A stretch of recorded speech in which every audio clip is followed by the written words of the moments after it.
in Seattle. And I had the pleasure of hearing Brené Brown speak. How many of you guys have either read Brené's book or watched her TED Talk on vulnerability? A few of you, okay.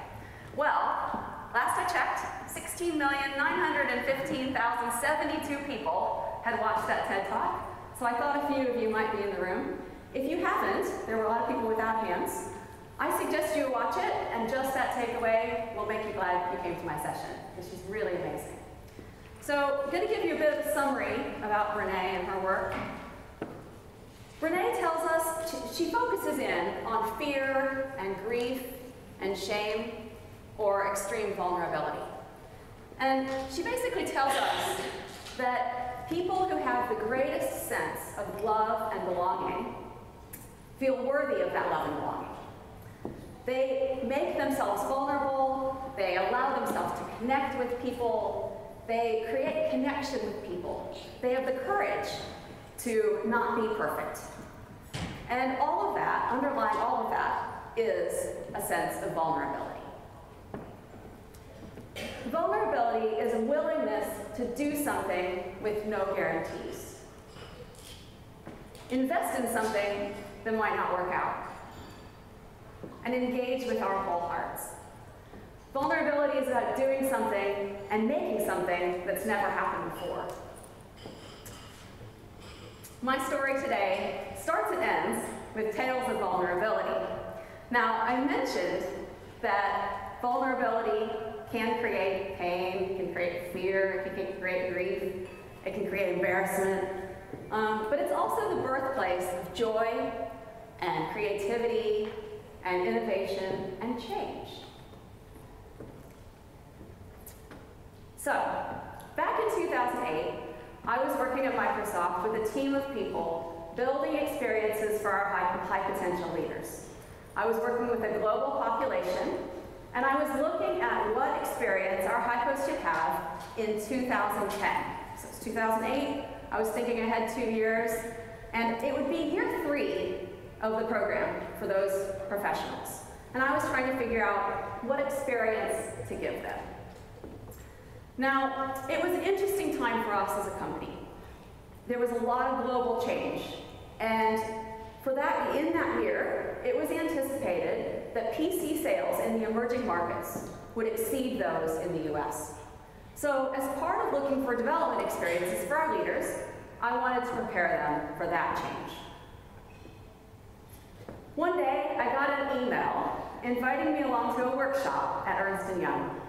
And I really, really wanted to attend this thing. I was based in Surrey, and it was in the city. I had a little girl, that age, and I did not have my husband around because he was traveling, and so I needed to find babysitting. And it was, it was a really long trek there, and quite hard to manage. But I really, really wanted to go along. It was a session that was sponsored by Ernst & Young, and co-sponsored by Matthew Farmer, who's here in the room, who owns a company called Emerging World. And they were going to describe an experience that they had created for leaders at Ernst & Young, who got to go out for 4 to 6 weeks and work with a nonprofit in the emerging world. And I thought, I really, really want to go to this. So I made it happen, did the trek east over to the city, and I went along to this event, and I thought it was amazing. I was so excited by what I heard, and I thought, this is what I want to do with my hypos. So I went back and I told my peers that, and said, I want to do this, I think it'd be great. They thought I was totally crazy, totally crazy. Okay, don't get me wrong, they really, really liked the concept. They all said, the concept's brilliant, but it's too expensive, it's too dangerous, it costs too much, it's too expensive, it costs too much. It's too much time out of the business for our leaders, it doesn't scale. So I decided I would ignore all of that naysaying, and I decided that we were going to just do it anyway. So I reached out to Matthew, and for about a year, Matthew and I worked together on designing something to allow our leaders to experience the emerging world. We engaged stakeholders, and we tried to figure out how to make this happen. And by 2009, I really felt like we had something that I was really excited about. And guess what? the economic crisis hit. And honestly, I really felt vulnerable. I had spent a year with something I felt really invested in. Matthew and I really had a plan, and I really had to go back to the drawing board because I knew my executive sponsors would be asking me questions and I had to have answers. So what's the return on investment? Is this really the right experience to be giving our leaders right now, given the context? You know, really, are we doing the right thing by doing this? So Matthew and I went back to the drawing board, tried to redesign this experience, created a stronger business plan, and presented it to our executive sponsors and got support during that time of economic crisis. Really, really engaged with that vulnerability and made that happen. What we designed is something I am immensely proud of. It's a highlight of my career and something that I have been very, very proud to be associated with. We took about 50 of our high potential leaders and we gathered them from around the world, gathered them in Kenya. And for 2 days, at the start of the experience, we took them into the Nakuru slums and gave them immersive experiences to give them context on the area. We met leaders who were working in nonprofit schools there and talked to them and heard about their work. And we engaged and met with the children who lived in the slums and went to the schools and got to know them and their lives. We also went out to Naivasha, outside of Nairobi, to a flower farm, and met a general manager who was running a business there, understood all of his challenges and opportunities, and among other things, he told us about the severe impact AIDS had on his attrition and his business. You'd be very shocked. It was shocking. So through all of that, and through talking to nonprofit leaders, other political leaders, business leaders, we brought a bunch of good leading thinkers in the area in to meet with our hypos. We gave our hypos an opportunity to be vulnerable, to experience things that they had never experienced before, and engage in the learning experience in new ways, and have an emotional connection with that experience and with each other. After that immersion, we brought in some strategic partners to Microsoft, who we had already been working with as a company, and who brought challenges that they faced in the region. And we worked together with them, using action learning, in small group problem solving, addressing the challenges that they brought to the table. We worked together for about a week, the rest of the week, together in Kenya, and then we agreed on the commitments we would have in the coming 4 to 6 weeks after we went back to our various workplaces. And we then went back, and the high potentials who were involved and the partners who were involved delivered on those commitments alongside their jobs and worked virtually. We used technology and we worked virtually and delivered on the commitments. And as part of this, we involved throughout the whole experience some Microsoft relationship managers who were already engaged with these partners because remember, they were strategic. And when we were done with the 6 weeks, we passed it back to them so that they could sustain the relationship with those partners moving forward. Very important to me that we didn't come in and helicopter in and then helicopter out. Now, through all of this, we saw a lot of results. Okay, so we saw innovation. We worked with one group called HIV-Free Generation, and the Frontlines team working with them were tasked with figuring out how employment opportunities might reduce the incidence of AIDS in the Nakuru slums and in Africa. And we developed a business plan around 2 employment opportunities that could be developed and run within the slums to that end. We saw a lot of impact. The Microsoft leaders were so impressed with the school that they went on to raise funds to build a new building for the school that we visited. And we saw outcomes, a lot of outcomes. In another group, we worked with the United Nations Environment Program, and we took their problem from a non-environmentally friendly headquarters building that they were expecting to build in 12 months' time to an energy-neutral building that they built and that Ban Ki-moon opened 12 months later. And the Director General, Achim Steiner, said he credited that shift to Frontlines and the Frontlines engagement. We did a lot of impact assessment as part of this work. At the outset, only 40% of the partners thought that they would achieve a successful outcome on their challenge, but after Frontlines, 100% felt like they could do that. From the participant perspective, 100% of the participants felt like they were more prepared to do work in the emerging world. And when we surveyed 6 months after, 100% said that their colleagues had seen a leadership change shift in their behaviors. And they said at that point that they felt more prepared for being through turbulent times.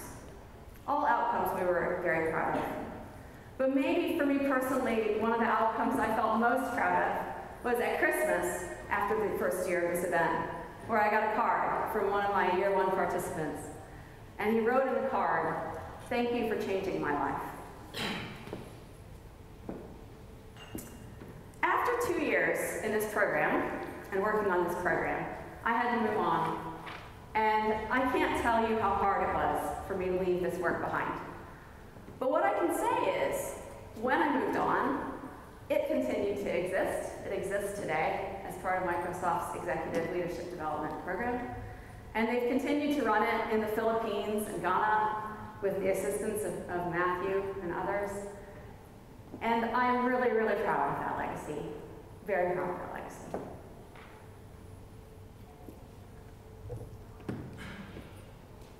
Oops, sorry. Now, here we are in 2014. And what I realized in 2014 is that vulnerability doesn't just apply to people, it applies to companies as well. So, I work at Microsoft, and Microsoft is at a time of absolutely immense transformation. We are moving our business to mobile and cloud. And currently, there are about 3 billion people in the world with internet-connected devices who have cloud-based services that span their work and their life. And Microsoft is in a great position to work with those individuals on enhancing their experience. At the core, Microsoft is a productivity and platform company. And we're now reinventing what productivity looks like for this mobile-first, cloud-first world. And, you know, that's a pretty difficult shift. And it doesn't just mean that we're just changing small things. It means we're shifting into entirely new markets, where we haven't been before. And moving from sometimes market share of 95% to places where we have no more than 15%. A lot of vulnerability. As part of this, we have to transform our culture. We really need to make a massive cultural shift. And we're focusing on things like making our whole organization have a stronger challenger mindset. We're looking at risk-taking. We're looking at agility and efficiency. We're trying to help employees learn from each other and benefit from that type of learning collaboration. And we're really trying to obsess over our customers so that what we build is what customers really want. Now, Microsoft doesn't have to change. It could stay doing exactly what it's been doing. It's been successful for 30 years. And lots of other companies don't change. They can put their head in the sand, just keep on along with the same strategy. But I've thought about that, and the companies that tend to not change aren't really household names anymore. And so I think by embracing the vulnerability, without the vulnerability that Microsoft's trying to embrace, there's no change, there's no innovation, there's no transformation. By embracing that, Microsoft can really recreate what they are and become just an amazing new place to be in the future. In 2014, I faced a lot of personal vulnerability as well. Back in January and February of this year, my neighbor, the River Thames, flooded into my house, bringing 2 feet of water into my home. Pretty much destroyed my home, bringing really, really serious vulnerability to my family, my foundations, my sense of self. And now, nearly however many months later, 9, 10 months later, we're barely starting to recover from that impact. We're not in the house, we're still in a rental house. The build really only started about this week. And I've really had to face a lot of discomfort and fear and serious vulnerability. And I've really hated it. I really hated it, I've got to say. But I believe from Frontlines that when you go through something like this, great things can arise out of the ashes. And I guess I should say mud in the case of this. And as part of the Microsoft transformation, my role is transforming. And I'm looking for new challenges, I'm taking new steps, and it feels really vulnerable, really vulnerable. But what I learned from Frontlines is that moments like these are opportunities to take risk, to invest in things that might not work out, and to engage with my whole heart. And what I believe is that if I do that, it will bring me more energy, more creativity, more innovation, and greater joy. Thank you very much.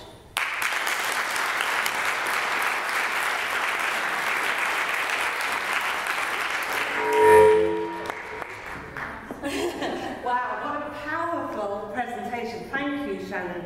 I know there's going to be loads of questions, so who's going to be first? Yes, this lady here. Do we have any mics?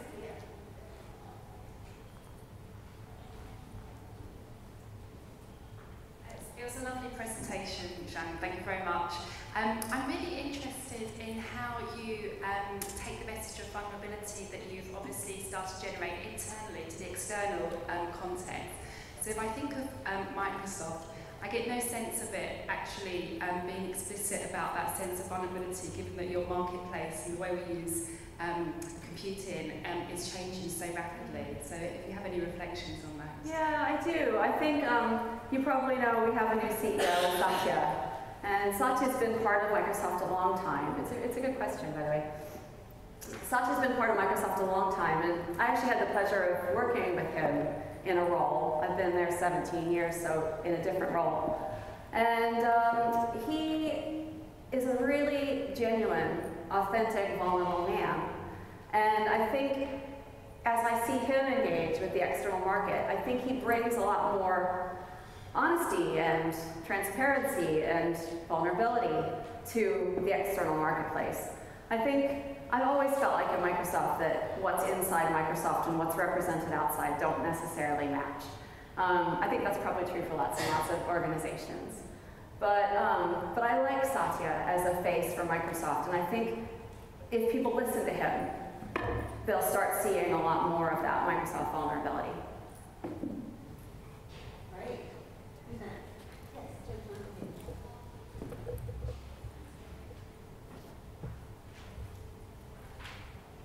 Thank you for sharing. It's been fantastic. My question stems from, I work with Nestle. They're a very traditional organization. Vulnerability is almost a weakness. Yeah? In the traditional mindset of all of our leaders. We expect our leaders to be, strong and out there. How do you make that mindset shift with your leadership? You said, you made the business case in a time of economic challenge and got it through. Yeah. What made that happen? Well, my first reflection is that going on experiences like the ones that we provided these leaders in Africa help with that. Because I do think they felt vulnerable and they saw the benefits of that vulnerability. And we were working with leaders just under VP with the intent to create them as our next VPs. And a lot of them have gone on to do that. It's been a few years, and many of them are now corporate vice presidents and area vice presidents at Microsoft. And so I want to believe that going through something like what we've offered them helps them to recognize, like it helped me, that being vulnerable is not a bad thing. I think having Satya, again, not to overplay that, but I do feel like he absolutely internally shows loads of vulnerability. Many of you probably saw the press around his Hopper faux pas, and for those of you who didn't, he attended a Grace Hopper conference where he was engaging with a whole bunch of women. He did a brilliant job. I watched the whole speech. He really did do a brilliant, brilliant job. But he was asked about how you might ask for a pay rise. And he answered, I honestly think, in a way, he was thinking about his own career, and he answered really personally. And it did not come across well. And instead of like hiding behind that, he went straight out. He went straight out to the employees, he went straight out to the public, and he was just like, I screwed up. I did not answer that well.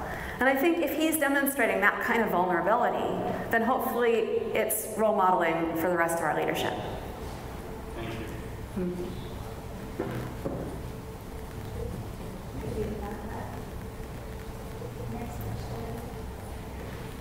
Thanks for your very personal presentation. I really enjoyed that.